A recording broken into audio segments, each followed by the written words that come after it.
नमस्कार, योग गुरु धीरज चैनल में आप सभी का स्वागत है। कुंडलिनी योग, जैसे ही ये शब्द आता है जेहन में, कई सवाल चारों तरफ घिर जाते हैं।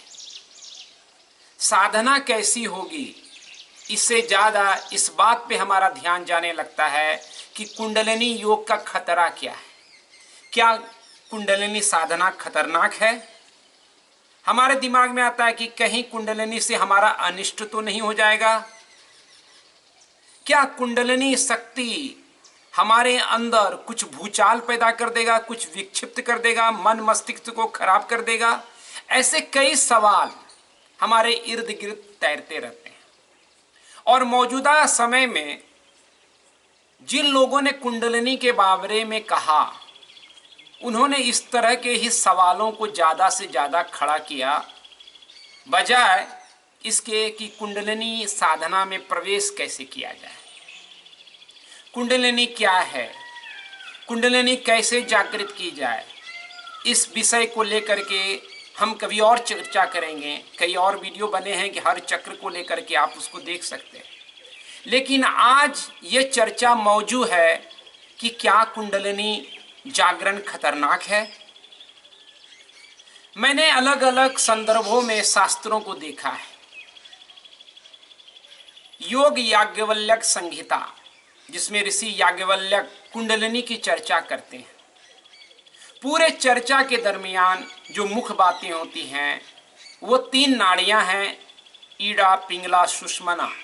सूर्य, चंद्र नाड़ी और सुषुम्ना। और सुषुम्ना का जागरण ही कुंडलिनी जागरण है। कुंडलिनी यानी कुंड, जहां शक्ति स्टोर है। जैसे एक कुंड है, पानी का तालाब है, उसको आप कुंड कह सकते हैं, पानी का कुंड, वहीं पे बस जमा हुआ है। और एक नदी है, वो बह रही है, एक स्थान पे सिमटी हुई नहीं है। बस ऐसा ही तरह की आपका जो ऊर्जा है, आपकी जो ऊर्जा है वो एक कुंड में फंसी पड़ी है। कुंडलिनी वही बाधा है और उसको हमको मार्ग दे देना है। जैसे वो मार्ग देगा, मिलेगा, सुषुम्ना प्रभावित होगी और जो नीचे में कुंड में फंसी जो ऊर्जा है वो ऊर्ध्वगामी हो जाएगी, यानी सहस्त्रार्थ तक पहुंच जाएगी। यही कुंडलिनी जागरण है संक्षिप्त में। इसके बारे में हम आगे चर्चा करेंगे। लेकिन कहीं भी शास्त्र में, मैंने कहा याज्ञवल्क्य ऋषि कहीं नहीं बताते हैं कि कुंडलिनी से कोई खतरा है। वो कहीं सावधान भी नहीं करते हैं किसी भी तरह से। योग वशिष्ठ में मैं पढ़ता हूं, आप भी पढ़िएगा। वहां पर भी भगवान राम को बताया जाता है कि प्राण अपान जो वायु है, क्योंकि जागरण क्या है, प्राण को पहुंचाना। प्राण पहुंच गया सुषुम्ना में, प्राण, सुषुम्ना तो नाड़ी है, रास्ता है, प्राण उससे जाना चाहिए और ये गमन ही कुंडलिनी जागरण है। तो इसलिए गुरु वशिष्ठ प्राण के बारे में ज्यादा टॉक करते हैं। वो बोलते हैं कि अपान वायु है, प्राण वायु है, कैसे इनके बीच में हम एक संतुलन स्थापित करें और नाड़ी शुद्ध हो जाएगी और कुंडलिनी का जागरण हो जाएगा। लेकिन कहीं भय नहीं दिखाया गया, कहीं खतरा नहीं बताया गया। इवन हठ योग प्रदीपिका जो मिडाइवल है, योग वशिष्ठ या याज्ञवल्क्य ऋषि जैसा प्राचीन सनातन नहीं है। और हठ योग प्रदीपिका में कई सारी ऐसी बातें की गई हैं जो यौगिक नहीं हो सकती है, बाद में शायद ऐड हुआ हो। लेकिन वहां भी कहीं भी ग्रंथकार कुंडलिनी के खतरे के बारे में बात नहीं करते हैं। तो आखिर सवाल है कि यह खतरा आखिर अचानक कहां से आ गया, किनके अनुभूति में आ गया, या सिर्फ मन का एक भ्रम है?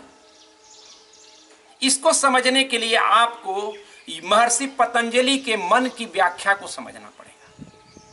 महर्षि पतंजलि ने 5 स्वरूप बताए हैं मन के, उसमें एक है विकल्प। मन का एक चैप्टर है विकल्प। विकल्प की परिभाषा उन्होंने दिया, शब्द ज्ञाना अनुपाति वस्तु शून्यो विकल्प। वस्तु शून्यो यानी वास्तविक में वो होता नहीं है, हम उसको शब्दों से रचते हैं। ये मन का खेल है, यानी मन उस चीज वो होता नहीं है लेकिन शब्द से उसकी रचना कर देता है। जैसे अंधेरे में कोई हो नहीं हो, लेकिन हमने अपने मन से तैयार कर दिया, कहीं भूत है, कहीं प्रेत है, वास्तविक में है नहीं, वस्तु शून्य है। वस्तु शून्यो विकल्प। वो वास्तविक में है नहीं, लेकिन शब्दों से रचना करते हैं। ठीक ऐसे ही कुंडलिनी खतरा एक शब्दों की रचना है, मन की बुनावट है। कुंडलिनी से बस एक ही खतरा है, उस खतरा की मैं बात आगे जाके कर रहा हूं, पहले थोड़ा पृष्ठभूमि समझ लें। ये जो खतरे की बात हो रही है वो मन की है। योग मन को मिटाता है, लेकिन खतरा बता बता करके आपके मन को ही मजबूत किया जा रहा है। और मन में अगर डर हो तो किस तरह से आप साधना में प्रवेश करेंगे? आप वहीं पे रुक जाएंगे, कुंडलिनी जाएंगे नहीं। भाई रहने दो, सोया ही रहे, अच्छा है, बेकार में झंझट कौन मोल ले, बस आप चुप जाएंगे। एक बड़ी संभावना जो आपके दरवाजे पड़ी हुई है, जो द्वार खोलने की बस की देरी थी, लेकिन उन संभावनाओं को ये डर पैदा करने वाली मानसिकता दबा देती है। जागरण क्या होगा? सुप्त हो जाएगा। क्योंकि भय, बताया गया है शास्त्रों ने, भय से आपकी ग्रंथि ब्लॉक होती है, यानी नाड़ी। हमने ऋषियों को, मुनियों को निर्ग्रंथि कहा, यानी उनके अंदर ब्लॉकेज नहीं। लेकिन जैसे भय पैदा किया जा रहा है उससे ब्लॉकेज आएगा। हमारे ऋषियों ने तो कहा अमृतस्य पुत्रो हम, यानी हम अमृत की संतान हैं। क्योंकि पॉजिटिविटी आए तभी आप साधना में प्रवेश कर पाएंगे। लेकिन एक डर पैदा किया जा रहा है, मन पैदा किया जा रहा है, और जहां मन हो वहां चैतन्य नहीं होगा, और जहां चैतन्य नहीं है वहां प्राण स्मूथली फ्लो नहीं करेगा। रुकावट आएगी, बंधन आएंगे, ग्रंथियां आएंगी, नाड़ी दब जाएगी। उनके पीछे व्यापार हो सकता है, बाजार हो सकता है उस डर के पीछे, लेकिन मेरे देखे कोई भय नहीं है। दूसरी बात कही गई कि जैसे परमाणु बम है, लोग उदाहरण देते हैं कि जैसे परमाणु ऊर्जा है, आप उसे बम बना सकते हैं, बिजली बना सकते हैं, तो खतरा है बम का नहीं, वो खतरा हमारा क्रिएट किया हुआ है। अपने आप में परमाणु में कोई खतरा नहीं है। तलवार अपने आप में खतरनाक नहीं है, हम अगर उसको गले पे लगा लेगा तो खतरा है। गर्दन में टांग दें, किसी को लगा दें तभी खतरा है, नहीं तो वो रक्षा करता है। परमाणु बम से कहां एकाध मामला आया है, वो हमारी भूलें हैं, हिरोशिमा नागासाकी की जैसी। अदरवाइज कहीं कुछ खतरा नहीं। बिजली पैदा हो रही है, ज्यादा घरों में रोशनी हो रहे हैं, पंखे चल रहे हैं, कई सारे संयंत्र चल पा रहे हैं, क्योंकि परमाणु ऊर्जा का हमने इस्तेमाल सही रूप में किया है। कोई खतरा नहीं, ये सब व्यर्थ की बातें हमारे हाथ में। खतरा बस यही है कि हम अगर योग की साधना को गलत तरीके से करते हैं तो खतरा है। जैसे गलत खाना खा लें तो हमारा शरीर नुकसान होगा, उसी तरह गलत अभ्यास, योग का गलत तरीका खतरा देता, उस पे बात हमें करनी चाहिए। बाकी कुंडलिनी योग से कुछ खतरा नहीं है, खतरा को छोड़ के। दूसरी बात कही गई कि गृहस्थ और तपस्वी, ये दो तरह के लोग हैं। गृहस्थियों के लिए शुरुआती चक्र का जागरण तक कुंडलिनी सही है, ऐसा बताया जा रहा है, लोग कह रहे हैं, विद्वान लोग।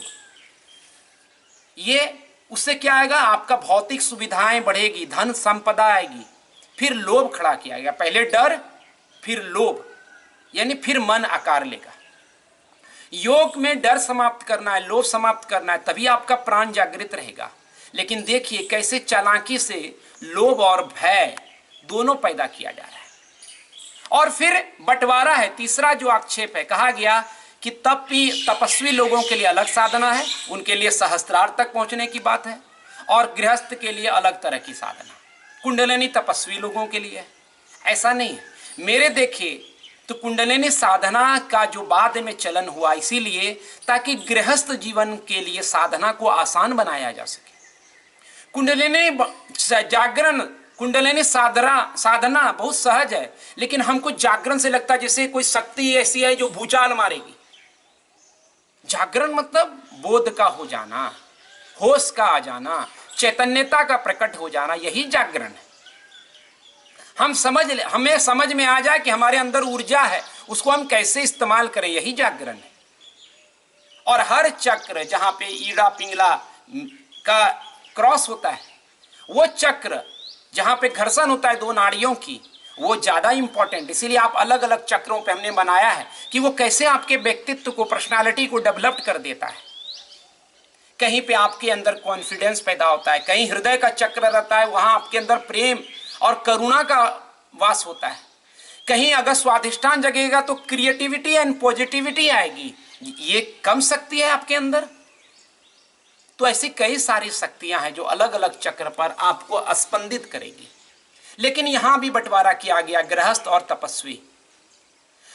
योग मतलब जोड़ना, लेकिन देखिए कैसे योग को तोड़ा जा रहा है, बांटा जा रहा है। ये योग इनके लिए, ये योग उनके लिए, ऐसा नहीं है।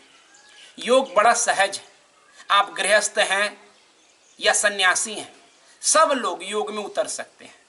योग की अपनी सहजता है, सरलता है, और यही सहजता सरलता हम खो बैठे, इसलिए योग की हमें जरूरत है। आखिर खतरा क्या है मेरे? देखिए, अब मैं बात करूं तो एक ही खतरा है कुंडलिनी जागरण का, कुंडलिनी योग का बस एक खतरा, और वो है आपका मिट जाने का। ये खतरा है कि आप मिट जाएंगे। लेकिन किस सेंस में? उसी सेंस में जैसे एक अंडा मिटता है, अंडे को खोने का खतरा है, अंडा मिटेगा, उससे पंछी प्रकट होगा और वो उड़ान भरेगी आकाश की तरफ। उसी तरह आपका जो कुंडलिनी है वो अंडा की तरह, एक समझिए, वो एक बार टूटेगा, आप मिटेंगे और आपके अंदर नए का जन्म होगा। एक बीज जैसे मिट जाता है धरती के अंदर और उसके अंदर एक वृक्ष पैदा हो जाता है, बस इतना सा ही खतरा है। आप एक नए बन जाएंगे, आपके अंदर नवीनता, तरुणाई लेते हुए प्रकट होगी, इतना ही खतरा है। यही खतरा है कि अब नदी सागर में मिलके नदी नहीं रह जाएगी, सागर बन जाएगी, इतना सा ही खतरा है। आत्मा परमात्मा की झलक दिख जाएगी, इतना सा ही खतरा है, और कोई खतरा नहीं है। तो इसीलिए ये खतरा तो अच्छा है, इस खतरे से भागना नहीं है, इसको तो स्वीकार करना है, इसके तरफ प्रयाण करना है, यात्रा करनी है। और इसीलिए कुंडलिनी के तरफ का, कुंडलिनी योग के आसपास जो भ्रम का मार्केट खड़ा किया गया है उसको हटाना है और ब्रह्म को जगाना है। कुंडलिनी जागरण आपके अंदर ऊर्जा के ब्रह्म का विस्तार है, उसी को प्रकट करने का कार्य है वशिष्ठ योगाश्रम। और इसीलिए जहां जहां लगता है कि भ्रम कहीं पैदा किया जा रहा है योग के नाम पर, उसको हटाने का एक प्रयास है ये। और मैं समझता हूं कि आगे हम और कुंडलिनी जागरण को लेकर के अपनी समझ को विकसित करेंगे।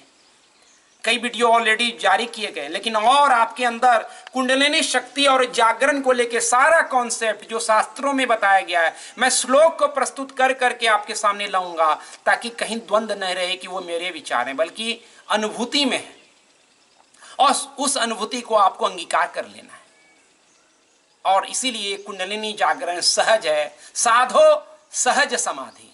आगे इस समाधि की सहजता को अगले वीडियो में हम जरूर अभिव्यक्त करेंगे। कोई सवाल हो तो आप जरूर करें, वीडियो पसंद आए तो शेयर करें, ताकि जागरण, कुंडलिनी जागरण से पहले मन में जो एक जागरण आना चाहिए कुंडलिनी को लेके, ताकि साधना में लोग प्रवेश कर सकें, उस तरफ आप भी एक कदम बढ़ाइए। धन्यवाद, नमस्कार।